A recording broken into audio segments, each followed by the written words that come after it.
Hi, Coach Chris. Thank you for coming on Off the Record. Thanks for having me, Annie. For those who do not know, Coach Chris Wojak is the offensive coordinator at Notre Dame, and he's the assistant coach as well. And he's had such a huge contribution to this team and like the teams that you have touched and coached and just like led. Coach was the assistant at Harvard, and then he went on to Bowdoin, Penn, and then as assistants as well. And then he was the head coach at Harvard for 8 seasons. So you've been in this world for a while and have made like such a positive impact. And we'll go into like your really inspiring philosophy too. Great. So since then though, you've guided the Irish to winning their first 2 national titles back to back in the 23 and 24 seasons. And now here we are. Yeah, hey, thanks for having me. I So appreciate fun. it. It's great to talk to you. I know. I'm excited for this one. I was doing the notes and I was like tearing up. It was like, it's really cool. Okay, so lacrosse started in the 70s. It's always been such an East Coast thing, but it's made its way out to the Midwest and West Coast. But you started playing in New Jersey really not until later though, right? So I was really lucky. The high school that I ultimately attended, when I was a young boy, the high school lacrosse coach lived on the same street as our family and I, a few houses down. And Sean Cherowich, and we got to know him really well. He started the boys lacrosse program at my high school, Westfield High School, in the late 70s. I was born in 74. I was the middle of 3 boys. And my brothers and I, were athletic and played a lot of sports, and we were always, around in the street. Coach Cherowich saw us. At the time when we were younger, we were playing mostly baseball in the spring, played soccer, wrestling, all the sports. We dabbled in like all the sports. I always say your parents sign you up and there you go. Exactly. Playing everything, just to be active. And my dad had played baseball in college. Okay. So that was an influence. And my brother Randy and I were both playing baseball as well. Coach Cherowich was, he's a great man and always kind of encouraging us and pushing us. Hey, why don't you guys try lacrosse? It was just beginning in our town, and he was the first coach. And this, it started in '78. This is like mid '80s, and ultimately probably about 5th grade, I switched. My older brother switched over, who was 3 years older, and then I switched over as well. So I started playing in 5th grade, and it's a great question. If we didn't live on the same street as him, I don't know if we would have ever started playing lacrosse. So you mentioned you had a brother. So you are the middle of both of your brothers. 3 boys. You have 3 boys. Yeah, okay. 3 boys. So how did where did that competitive drive come from? Was it having brothers and having a dad who played baseball in college? Yes. Yeah. For sure. Having an older brother just to look up to and who was an inspiration to me, try to really follow in his footsteps, but also he was really hard on me. Yeah. So you have to you have to show up, and when you always trying as 3 years younger, when I was little, whatever the sport was, whether it was lacrosse or soccer or stickball or playing football, touch football in the street, you're just always trying to belong and fit in with the older boys and my brother's buddies. So right there, that just fuels a competitive drive and fire that has helped me throughout my life. Just always trying to keep up, but also learning a lot, and them being really hard on me, and them being really hard on me helped me figure it out and get better and try to live up to meet the standard of boys that were older.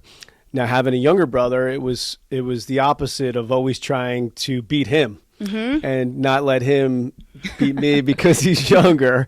It's the typical. Exactly. Yeah. So being in the middle there, I got to experience both, which I think has been very beneficial to me because I'm trying to live up to my brother's standard, but at the same time making sure I'm not going to lose to my younger brother. Right. So we had a lot of battles in all sports, and my mom's a saint having 3 boys, because it wasn't just sports; it was constant fighting, and I call it really full contact parenting. Yeah. Do you have any like stories from like being younger? Any injuries? Oh yeah. God, we had slingshots. We'd shoot gumballs at each other. That is awesome. I vividly remember one going right by my head, putting a hole in the plaster of our wall. My mom absolutely losing it on us. And so yes, we had a lot of contact injuries. Yes. From all that we were doing as three boys. Yeah. Oh, that's awesome. Okay, so you played all sports. Lacrosse, baseball. You wrestled. Wrestling in the winter. Did soccer, primarily soccer. Okay. We never really did football. Okay. Actually, yes. our town was. God, this is going way back in the Okay. 1960s and 70s. Was a very good in our town, or in the state of New Jersey. It was a really strong high school football program, but also soccer started really building up. Walt Lena, who's our great high school soccer coach, built up the soccer program. So my brothers and I, when we first started playing soccer, right, we never played football. I think we would have loved to, but soccer was our first love Right. in the fall. So we did, we're doing almost all sports, but ultimately we settled on soccer in the fall, wrestling in the winter, and lacrosse in the spring. Okay. I want to go back to your mom for a second. She was, remind me of the title, like an economics teacher. Yes, home economics teacher at in a high school in Linden, New Jersey. Okay, which is 20 minutes from Manhattan. And was it an all-girls school? So no, it was a co-ed public school. Okay. It was a somewhat of more lower socioeconomic area. Yeah, and she like really took these kids in and like wanted to give them exactly right. that, She was great. When you're a young boy, you just in your environment. I had a number of my friends whose the town we grew up in, Westfield, essentially was a commuter city into New York City. Okay. So a lot of my friends' fathers or mothers worked in Manhattan and commuted into the city.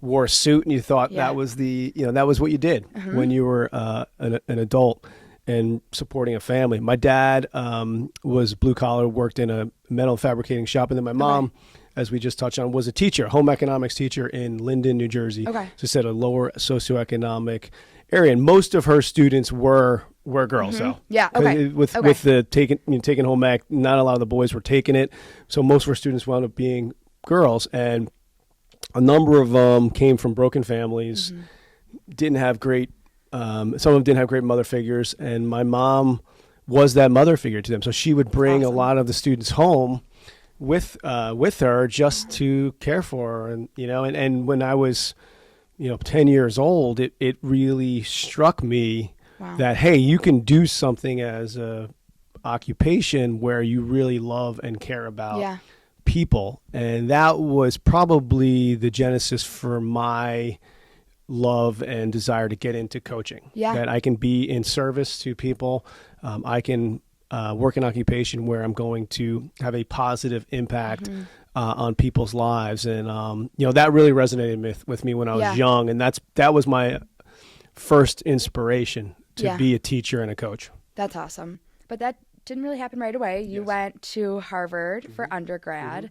Can you explain your recruitment process there for soccer and lacrosse? Definitely. So like double D1 athlete. Yeah. So I was looking at I really wanted to play both sports in college. Okay. And back then in the early 90s, it was a lot easier to be able to do that. You could do that, but I probably got recruited more heavily for lacrosse. And in addition, my high school lacrosse coach, who I touched on earlier, Sean Church, he was really good about advocating and helping his players get to the college of their choice, or a great school and lacrosse program. So, but I was probably more heavily recruited for lacrosse. I was also being recruited for soccer. So I looked at a number of different schools. I almost went to a couple scholarship schools for lacrosse, but I didn't think that I would have the full opportunity to play soccer, and I was really committed to playing both. So when Harvard, obviously just a really lucky, incredible opportunity academically to be able to be recruited by them, but I also trusted the coaches that they were going to let me play both. Do both, and especially like just like balancing it at Harvard. Okay, so what led you towards your school? Yeah, so it was a great academic school. I love the campus in the Boston area. Has 35 schools within the greater Boston area. I always really thought, I wanted it, maybe didn't have to go to school in a city, but maybe around a city. And I really liked that about the campus. And then the trust that I had, and I think it all fit. and honestly, my dad said to me one time, "Wow, if you can get into Harvard, Yeah. you better go." Yes, of But course. that wasn't why. But that is certainly, having that opportunity. I just felt like this is something that I can't pass up, and I want to try to, take advantage of this opportunity. No, that's incredible to play 2 sports, go to Harvard, and you captained both of your teams. Correct? Yeah, I was very lucky. We had a great class of athletes for soccer and lacrosse in my grade. I was always very close with my teammates in both those classes, but all of my teammates, and I just felt privileged and lucky that my teammates would vote me to be one of the leaders. And kind of, as I said earlier, we didn't the off-season program. So for lacrosse, the off-season program in the fall wasn't what it's like today. And for soccer, the off-season, we're a fall sport, the off-season spring program wasn't what it was like today. We practiced, but the strength and conditioning piece was nowhere near as organized and structured as it is. Now in '96, you graduate, and you so I had a couple opportunities. I had an opportunity to. So my dream was to always play professional soccer, even though now I'm coaching lacrosse. When I was in high school and grew up, there was no outdoor pro league. There was the indoor league. The outdoor, the Major League Lacrosse was in its infancy, kind of right around when I was graduating, a little bit after. So my dream was to always actually go play pro soccer. That's awesome. After college, I actually went over to Holland. I had some connections there through my high school coach to try out for a couple places. That guy was everywhere. Yeah, exactly. That's awesome. Exactly. He was awesome. So he set me up with a few places, and I wound up settling and playing in what was the 3rd division over there. So it's kind of it's very similar to the structure of baseball over here with major leagues, triple A, double A, single A. I was probably playing in the equivalent of like a double A. So I wasn't good enough to play at the top level. But still competitive. And very competitive. Great experience. But it was just not. I wanted to play in that top, and it just wasn't. I wasn't there. At the same time, I had an opportunity to go play lacrosse in Australia, which is it's a different, much different setup. It's it's almost like glorified men's league. You go over there, you play for a club, you help out and coach their youth teams, but you also work a job. So it's almost like it's honestly almost like a semester abroad, but playing the sport and helping out the club. So I went over there with a couple of guys that I actually played in college with. One of my friends from high school, the 4 of us got a place together. Oh, that's so fun. Yeah, and I never had an abroad opportunity playing 2 sports in college. So it was almost an abroad opportunity. So we did that. I did that for 9 months. And I traveled extensively, and it was just an incredible throughout Australia. I was in Australia, throughout Australia, New Zealand, went to Fiji, Hawaii. Wow. I mean, just amazing experience. So I was able really for a year and a half with my parents' blessing to be able to use sports to continue to play, but also to travel the world and just get what I felt like was an experience that I would never be able to get 1,000%. Down the road. Yeah. So what did you learn about yourself from being abroad? Great question. Being thousands of miles away from home, honestly, what really hit me was, one, how much my family means to me. And it always did, but it just really hits you and cements home when you're thousands of miles away. And second, that I wanted to teach or coach. I really, as I alluded to earlier, the inspiration from my mom was always there, but I wasn't, hey, I'm 100% going to go be a teacher or coach. Being abroad really forced me to really reflect and learn more about myself, that, hey, this is really something that I want to do. And, as we talk about my path going forward, you'll see that I didn't do that right away, but I eventually got there in my journey. That's awesome. Okay, right. So you didn't go there right away. You actually went to Wall Street, and you were brought to Goldman Sachs. Yeah. So I will just back up one second. Right when I got home, I was trying to find a teaching and coaching job. Oh my goodness. I was assisting at my high school lacrosse, and I couldn't find a teaching or coaching job. So actually a Harvard lacrosse alum who worked at Goldman Sachs called me up, knew I was just I was 20 miles away, had said, hey, we have an opening on a desk. It was actually the currencies. So foreign exchange desk. We have an opening. Would you be interested? And I I almost feel like I owe it to myself, and my parents Yeah. have a Harvard degree in economics. I got to try. Yeah. And that's something I've always lived my life by, having no regrets. So Awesome. I went and interviewed, and I needed the money too. Yes. At the time, for sure.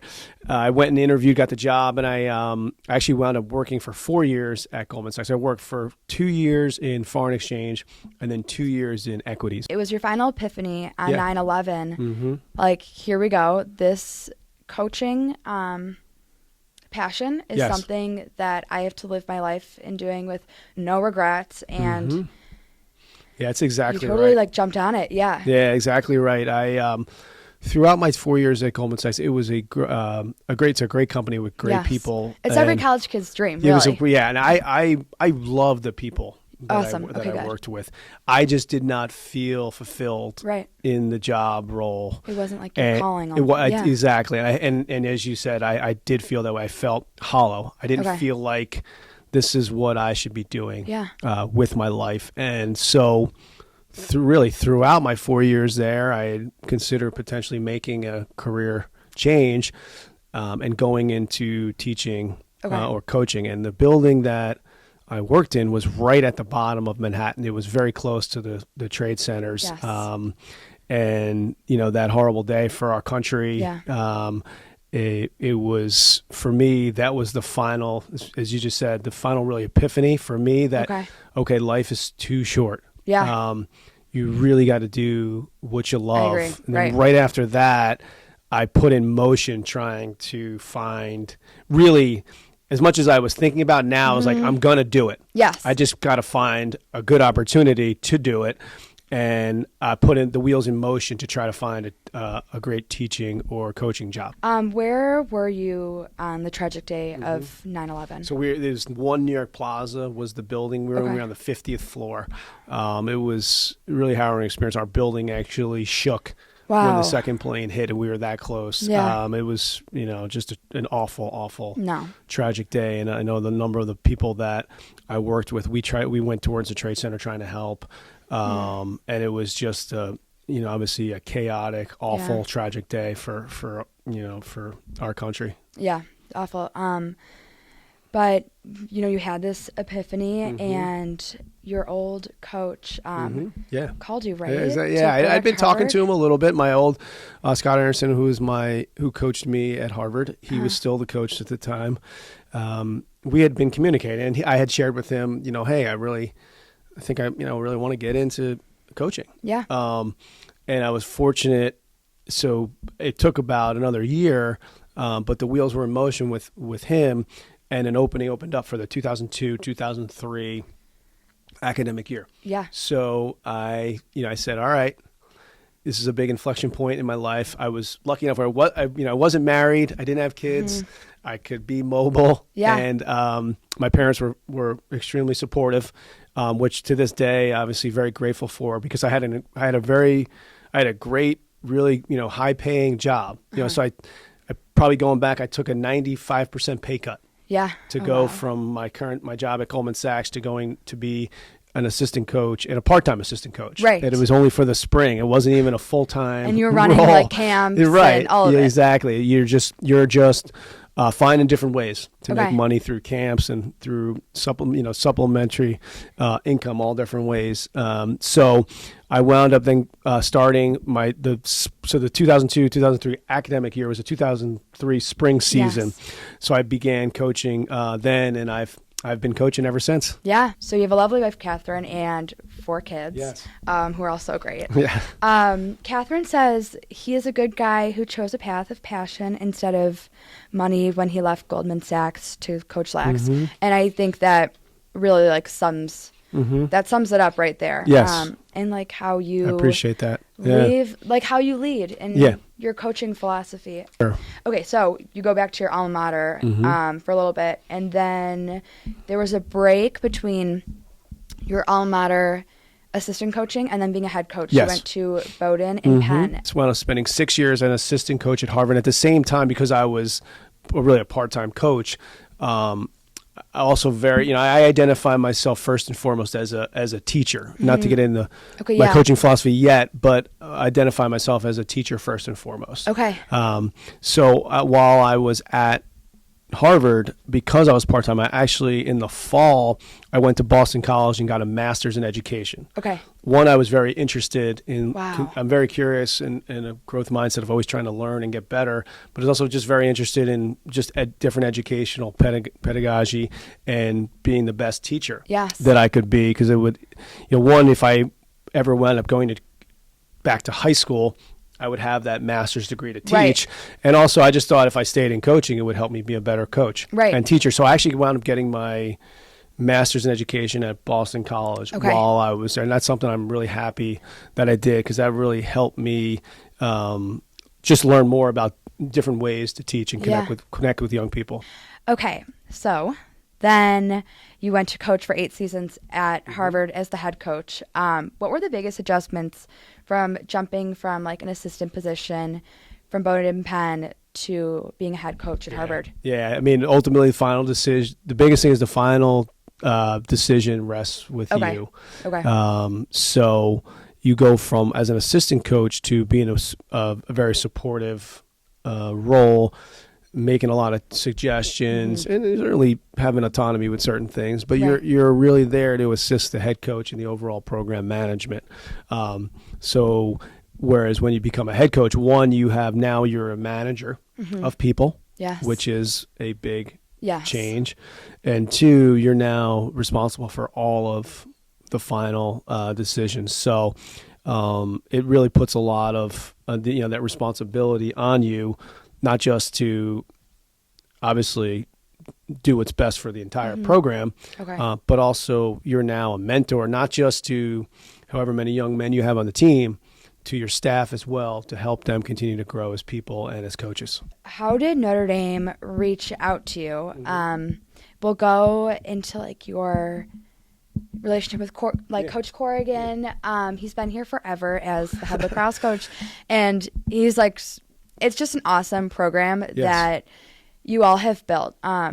What made you say goodbye to a head coach position and move to the Midwest? Yeah, so you'd always been out East Coast. Yeah, I've always been East Coast. I wound up my contract wasn't renewed at Harvard, and I was moving on. And I always knew Coach Corrigan through coaching circles. The lacrosse world is pretty small. As you touched on earlier, it was most of the schools are in the Northeast. We're lucky; we're one of the few non-Northeast programs. I mean, I always knew Coach Corrigan, respected him as a person and as a coach, and the incredible program that he really built from the ground up. I know. When he started, it was essentially club, and what he's built to today. So, always had a deep admiration for him, and he's stuck with it, and all that he's done. He's starting his 37th year. He's the longest tenured Division I head coach. So you said he's been here forever. But he's really an institution in the sport of lacrosse, and also an institution at Notre Dame. So I always had a deep respect for all of that. And he had an opening that summer, and we spoke. But it wasn't, hey, I'm gonna 100% go. At the time, Catherine and I, at the time, our kids were very young. Grace was only 9 months old. Oh my goodness. She was 9 months old. Emily was 2. Claire was 4 and Jack was 6. Wow. So they were all, really, really young. And Catherine's family's in Massachusetts, and having 4 young kids too. 4 young kids. We love living in Massachusetts. So it was really hard. So I think whether I had the chance to be picky or not, I approached it that way. That I only want to go to a place, and the factors were go to a school where I believe in, I feel aligned with the values of the university, and also aligned with the values of the lacrosse program. So Notre Dame, why Notre Dame? One of the reasons was because it's Notre Dame, because of the school, the values of the university, the academic prestige and reputation, and then the program that Coach Corrigan built, and the values of the program. Of character, culture, and community are 3 values. Those align with who I am as well. So I was really, really lucky. He offered an opportunity, and I was really lucky that I believed in those values matched who I was. And 1,000%. Kids were and it was a very hard move, but our kids were very young, and we said, hey, they're at an age where we think we can uproot, and, and move and have a new experience. Congratulations first thanks. on winning 2 national Thank championships you very much. for the first time back to back. Like I can imagine, an insane experience. And the team that the other coaches and Coach Corrigan have built is solid. Yeah. What is your coaching philosophy at Notre Dame, and how is it different? How has it shifted and evolved since other coaching and teaching positions? Great question. I think I've always wanted to, first and foremost, why I do what I do. I want to have a positive impact on young people, and I want to help. I want to use lacrosse as a vehicle to help young men be, great fathers, great husbands, and future community and leaders in their occupation as well. So, I've never looked at, and with a intense passion for the game of lacrosse. Yeah.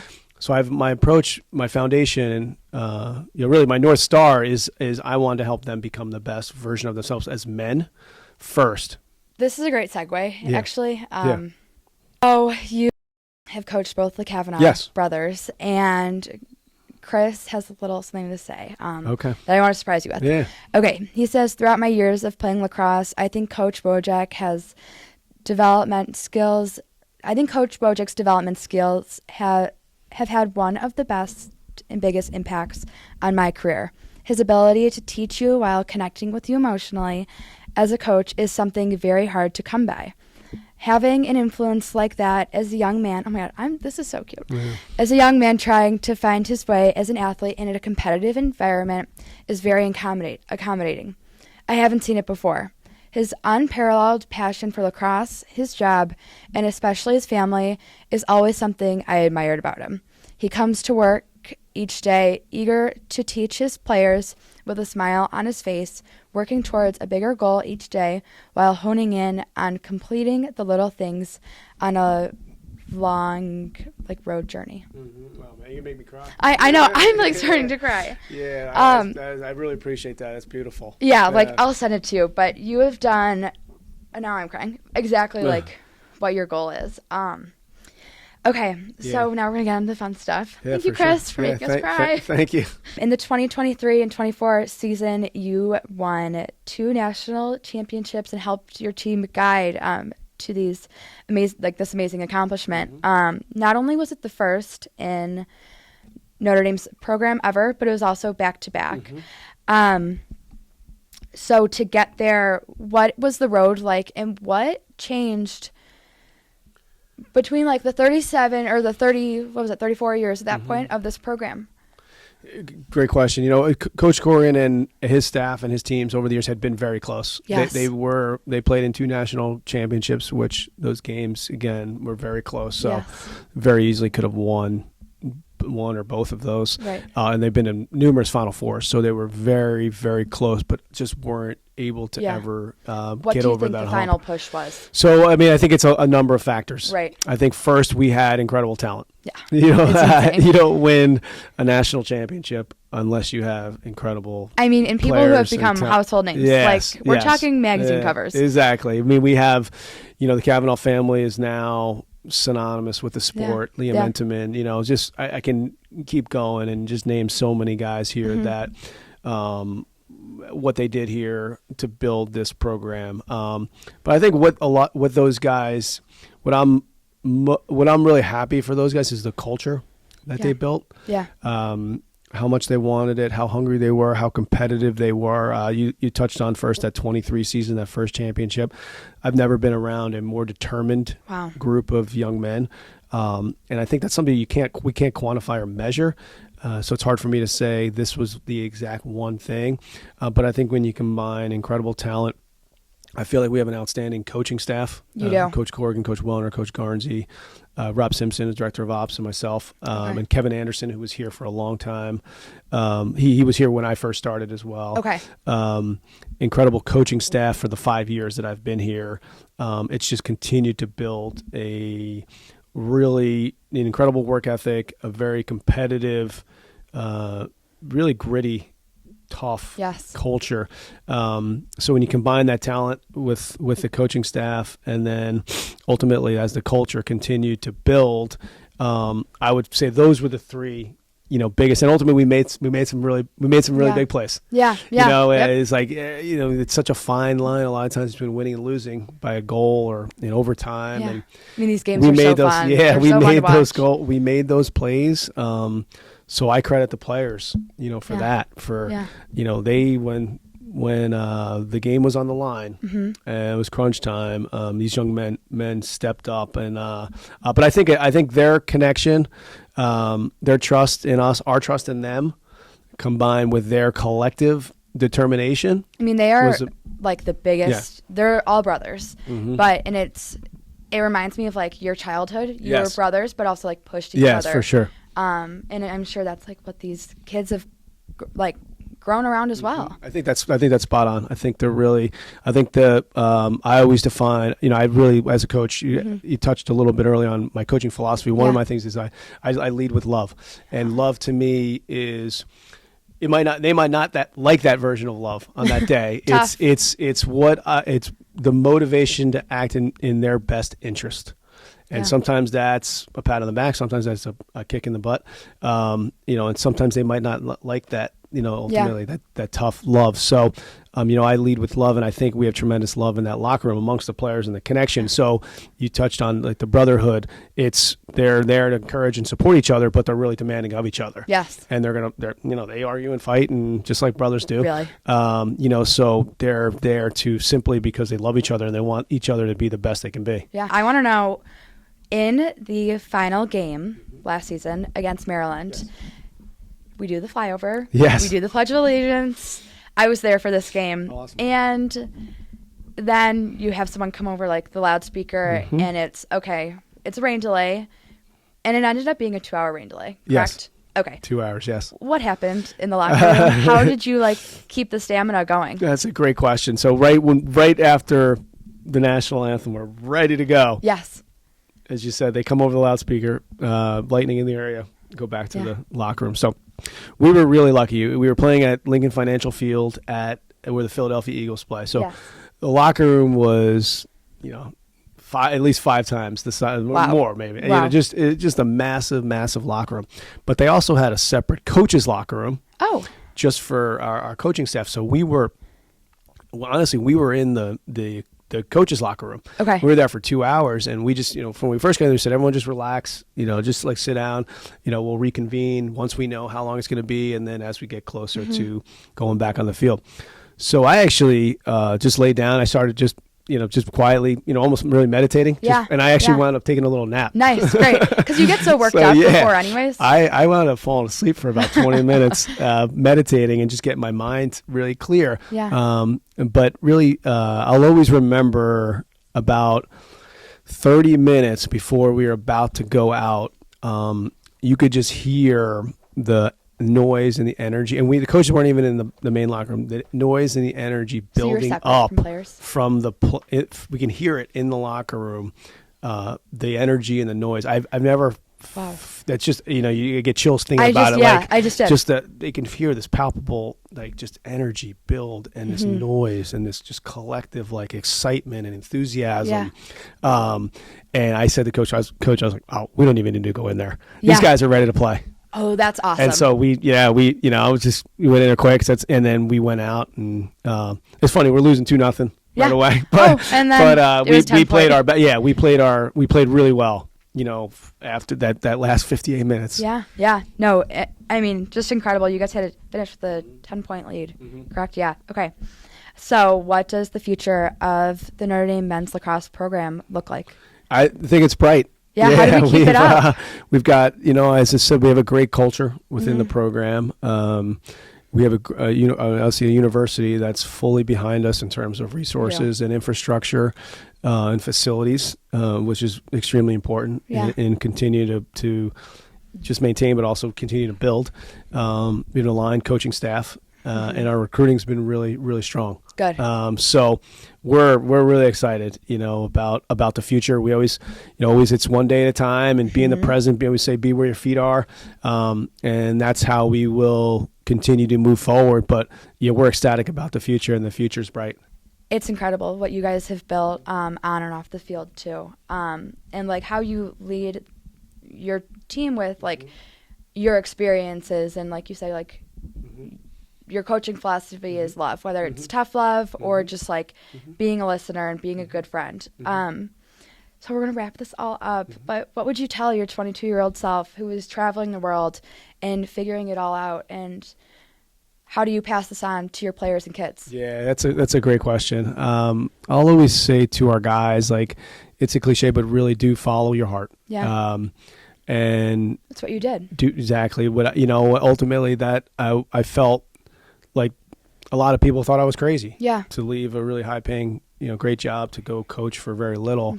But it was my passion, is what I loved, really ultimately inspired by my mom. So I was really lucky that I had the support, but ultimately what I did was follow my heart. And the second thing I would really say is, don't be afraid to try different things. I think in today's society, I know the experience with our young people, a lot of pressure to go into, whether it's finance and that's great. Yeah. I did it too. Yeah. I just don't want them doing that if they think they kind of feel like they have to do that. That's what they think they're supposed to do. I want them to, I think, I think there's this belief that, all right out of college, I gotta almost know what I'm going to be doing when I'm 40. Right. But I think you can really experiment and try different careers, and don't be afraid to.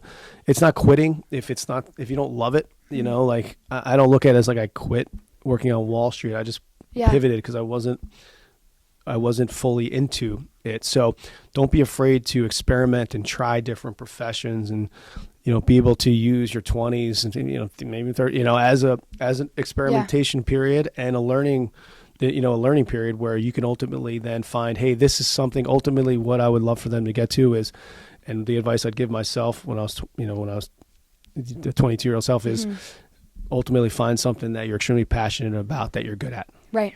Yeah. And you've done exactly that and more. So thank you so much for coming on today. Yes. This was such a great interview, and your story is truly inspiring. And I mean, we just know, like, you're touching everyone and making impact in ways like that are immeasurable. Thank you so much. This is so much fun, Annie. Oh my gosh. Appreciate you having me on. You're doing a great job. Thank you. With the podcast. Thank and, you. Best of luck with everything. I know. You know what? No regrets. So here we go. Definitely, for sure. sure. Now I'm crying.